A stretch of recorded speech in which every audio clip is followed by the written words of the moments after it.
Welcome to the Newsfeed. I'm Paris Jackson. Since taking office, President Trump has signed a series of executive orders, among them some to dismantle diversity, equity, inclusion initiatives at the federal level.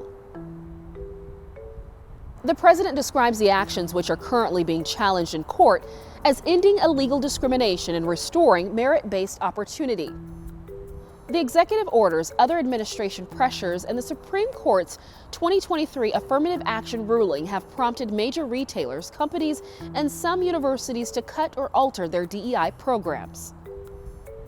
To unpack this shift, we talked to Seattle University political science professor and attorney Angelique Davis, who calls the administration's actions racial gaslighting. You and a fellow researcher coined the phrase racial gaslighting. What is it? And in the context of DEI, how does it relate to merit?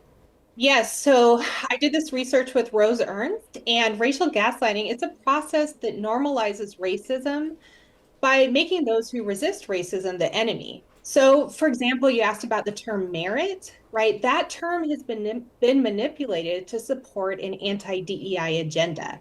So now when merit's used, it becomes racial gaslighting when they make those who support DEI the enemy, right? So it's used to paint a picture that all of those who benefited from DEI are the problem, right? Essentially calling them incompetent or freeloaders, right? Which the data doesn't actually support that. And they're painting diversity initiatives as un-American.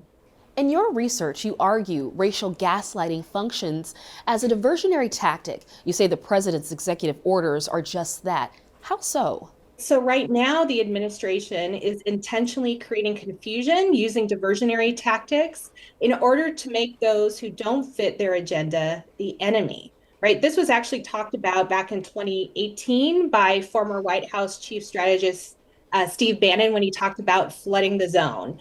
And so that's exactly what they're trying to do. And they're trying to disorient their opponents because it actually doesn't allow a chance for them to catch their breath or to respond, and almost impossible to correct the narrative.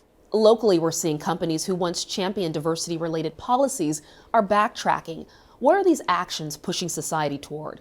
Right now, we're experiencing a political whiplash, right? Companies who supported DEI and even made statements of support, anti-racism statements, just a few years ago during the uprisings surrounding the murder of George Floyd and many others, they're now pulling back those same policies because it's politically expedient. What is the function of DEI? Well, DEI is actually not intended to provide special privileges, as some have used that language. It's actually intended to correct historical wrongs and also level the playing field, right? So for those who have historically not had access, to actually create opportunities for access to what many Americans have always had access to, right? Yet, because of our history of racism and other forms of oppression, not everyone has had an equal seat at the table. So really the goal is not to privilege anyone. It's essentially to give everyone a seat at the table. It was a pleasure speaking with you, Professor Davis. Thank you very much for having me. I'm Paris Jackson. Thank you for watching the Newsfeed, your destination for nonprofit Northwest news. Go to cascadepbs.org for more great local coverage.